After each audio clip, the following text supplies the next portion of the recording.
Perkenalkan, nama saya Didi. Karena kali ini temanya cinta, saya akan membahas tentang percintaan kuli bangunan di proyek. Yang kalau difilmkan nggak kalah seru dengan drama Korea. Paling cuma beda warna kulit aja ya. Nah dulu tuh di awal-awal saya jadi kuli bangunan di kampung, saya pernah punya pacar. Dimana bapaknya pacar saya itu seorang kuli juga. Satu proyek lagi. Jadi selama setahun saya pacaran, saya lebih akrab dengan bapaknya.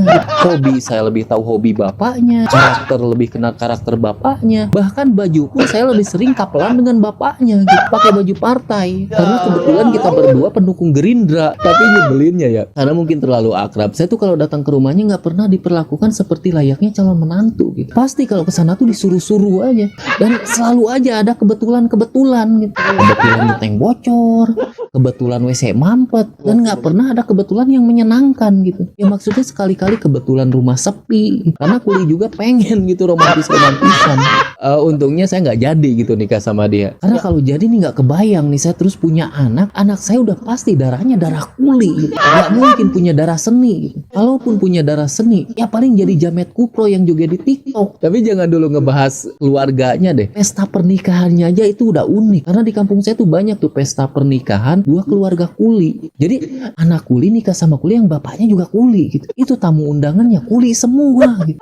Itu pengantin prianya yang memang kuli, ngelihat tamunya kuli semua, itu adrenalinnya naik. Tadinya dia mau ngelempar bunga, langsung ngelempar bata. Biasanya ya di pernikahan itu kan yang punya hajatan takut nih kalau makanannya nggak cukup di mana-mana itu. Padahal tamu mereka itu kan beragam, ada dokter, ada pengusaha. Sementara ini tamunya kuli semua yang sudah terkenal seantero jagat dengan porsi kulinya.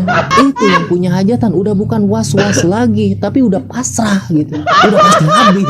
Karena untuk mengundang 100 kuli, mungkin kita harus menyiapkan 200 porsi. Itu belum termasuk ada di antara mereka yang ngajak temannya, yang udah pasti kuli juga. Dan lebih nyebelinnya lagi ya, udah memakannya banyak. Terus kalau misalnya ngasih amplop dikolektifin, digabung. Yang udah pasti tujuannya biar bisa ngasih sedikit, tapi nggak malu gitu. Biasanya satu amplop misalnya isinya 300.000, tapi dari 20 orang gitu. Jadi jatuhnya seorang cuma 15.000 gitu. Kayaknya pertimbangannya itu satu kali makan di warteg. Saya sengaja buat materi ini khusus buat kalian berdua. Materi yang akan membuat kalian berdua berkata why. Saya ini kan lahir di kampung, gede di kampung. Yang mana kepercayaan orang-orang di kampung saya terhadap mistis itu sangat kuat. Di kampung saya tuh nggak boleh ada pohon tua sedikit, langsung dianggap mistis, langsung dianggap ada penghuninya. Dan karena kepercayaan seperti itu, menghasilkan etika-etika kepada makhluk gaib. Misalnya nih, kalau kita lewat ke pohon itu, kita harus permisi kepada makhluk gaib. Why kan? Why dong? Dan sebenarnya ketika kita permisi itu makhluk gaib nggak pernah jawab permisi kita. Tapi katanya kalau kita nggak permisi dia marah. Pernah dimarahin makhluk gaib. Di kampung saya ada loh dimarahin makhluk gaib. Besoknya langsung mental illness. Kalau dipikir-pikir ya, makhluk gaib di kampung saya itu kayak berandalan yang mabuk di pinggir jalan. Yang kalau kita permisi seringnya nggak jawab. Tapi kalau kita nggak permisi dia marah. Tapi masalahnya berandalan jadi pemarah mungkin karena di bawah pengaruh alkohol. Sementara makhluk gaib di kampung saya minuman favoritnya kan kopi pahit gitu. Kok bisa dia temperamental, marah-marah, bikin orang kesurupan. Gimana kalau dikasih ciu coba? Bisa bikin kesurupan massal itu. Jadi jangan heran nih kalau misalnya ada kasus kesurupan massal, mungkin di situ ada setan lagi pesta miras. Dan gini ya, menghadapi makhluk gaib di kampung saya itu lebih susah dibanding menghadapi berandalan.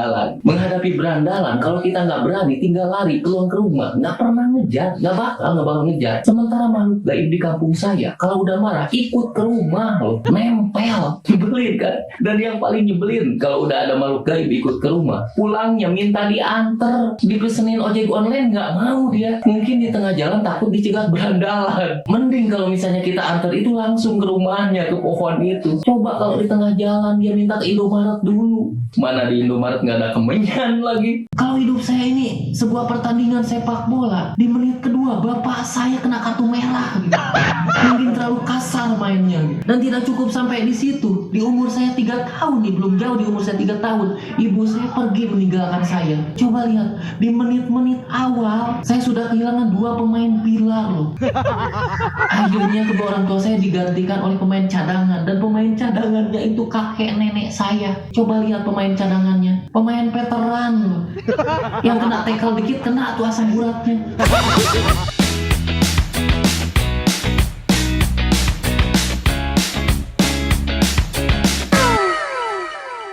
Jadi di zaman sekarang ini sebenarnya banyak hobi-hobi yang akhirnya menjadi pekerjaan gitu. Ya contohnya nggak usah jauh-jauh, Coki Pardede. Pekerjaan dia sekarang itu kan sebenarnya berawal dari hobi. Hobi menertawakan penderitaan orang. Dia menjawab wayang orang gimana Cok, mantap kan. Saya tuh kalau misalnya punya hobi pengennya ya udah jadi hobi aja gitu, nggak usah jadi pekerjaan gitu. Karena kalau udah jadi pekerjaan udah kayaknya nggak asik lagi gitu. Saya pengen kalau misalnya di stand up tuh kayak Bang Adri gitu, dia tuh kayak stand up ya udah kayak seneng-seneng aja gitu, nggak terlalu ngejar karir, nggak pernah kan dia ikut suca stand up di komen Pak Jarwo, Rosmi pura nangis kayak, sementara kita yang hidupnya susah gitu. Ya kita tuh hidup dari kompetisi gitu, kalau nggak ada kompetisi ya udah kayak kita mati gitu. Terlihatnya begitu menyenangkan stand upnya Bang Adri itu, menurut saya dilihat dari materi-materi stand up yang hampir nggak ada masalah yang berat gitu.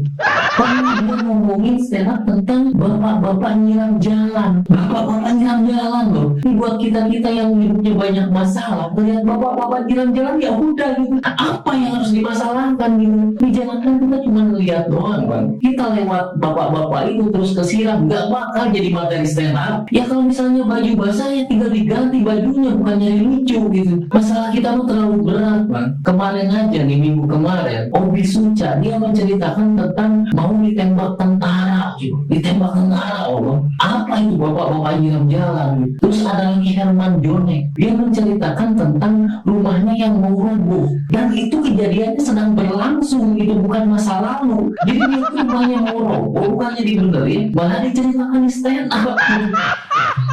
Saya pikir kok bisa dia mempertaruhkan keselamatan keluarganya hanya demi kompetisi. Maksudnya dia kan rumahnya rusak ya, harusnya manggil kuli bukan manggil dewa komedi.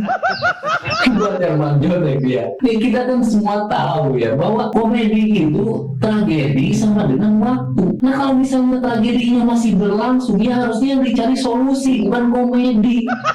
Obi Mesak aja ketika dia menceritakan mau ditembak itu kejadiannya sudah berlalu, bukan dia stand up sambil ditolong pesto. Terima kasih. Saya tuh kesel sama iklan ada coklat penunda lapar. Ini iklan buat orang kaya, karena orang miskin gak mungkin nunda-nunda lapar. Ya, orang miskin mah kalau lapar bukan ditunda, ditahan. Saya ingat iklan diabetes, yang iklannya tuh kayak gini. Bapak saya pilot, aku ingin seperti ayah. Ayahku kaya, aku ingin seperti ayah. Tapi setelah ayah diabetes, untuk pertama kalinya aku tidak mau seperti ayah. Makanya aku minum jreng. Ya. Iklan ini menarik karena yang diabetes orang kaya. Coba kalau yang diabetes kuli bangunan kayak saya. Ayahku kuli bangunan, aku tidak mau seperti ayah. Ayahku miskin, aku tidak mau seperti ayah. Apalagi sekarang ayah diabetes. Saya tuh agak kesel sama iklan sabun pencuci muka. Di iklan dibilang untuk pria yang aktif di luar ruangan. Walaupun terbakar matahari, muka tetap bersih. Saya pakai tetap dekil. Nggak ada ngaruhnya. Harusnya tuh iklan dikasih himbauan. Produk ini tidak cocok buat kuli bangunan gitu. Saya aneh iklan di internet. Ada tuh iklan yang meramal nasib dengan membaca garis tangan. Coba ngapain baca garis tangan? Masih banyak ilmu pengetahuan yang belum kita baca. Ngapain baca garis tangan? Garis tangan dibaca. Wah kamu ini calon dokter nih. Oh ya Pak kok bisa? Itu lihat garis tangannya nggak kebaca, jelek. Dan iklan itu buat anak saya yang nyebelin. Dia kalau setiap ngelihat iklan pengen. Ada iklan permen, pengen permen. Ada iklan apartemen, pengen pindah rumah. Ada iklan partai, dia pengen bikin partai. Ya saya kesel, nak kalau gitu terus ini TV saya jual. Udah Pak jual aja buat bikin partai. Ketika saya ngomongin Dupan, saya ditelepon tim Dupan ya. Saya diundang ke Dupan sekeluarga gratis. Ya. Tapi ongkos bayar sendiri. Tapi saya bersyukur banget, saya bilang alhamdulillah. Istri saya langsung sujud syukur, anak saya langsung batal puasa. Apalagi nih anak saya sejak tahu mau ke depan, tiap hari dia teriak-teriak. Saya tanya, nak kenapa sih teriak-teriak? Pak, lagi belajar naik kora-kora. Mungkin saya ini satu-satunya kuli yang mau masang bata aja dikasih aba-aba action gitu. Dan untuk pertama kalinya nih dalam hidup saya grogi waktu ngangkat semen loh. Bukan karena takut gak kuat ngangkatnya gitu, tapi takut tidak menghayati peran. Karena kalau di proyek ya ngangkat semen aja gitu. Mandor tidak pernah peduli ekspresi muka saya gitu. Dan yang menarik lagi ya, ternyata gaji dari jadi kuli bohong-bohongan itu lebih besar dibanding jadi kuli beneran gitu.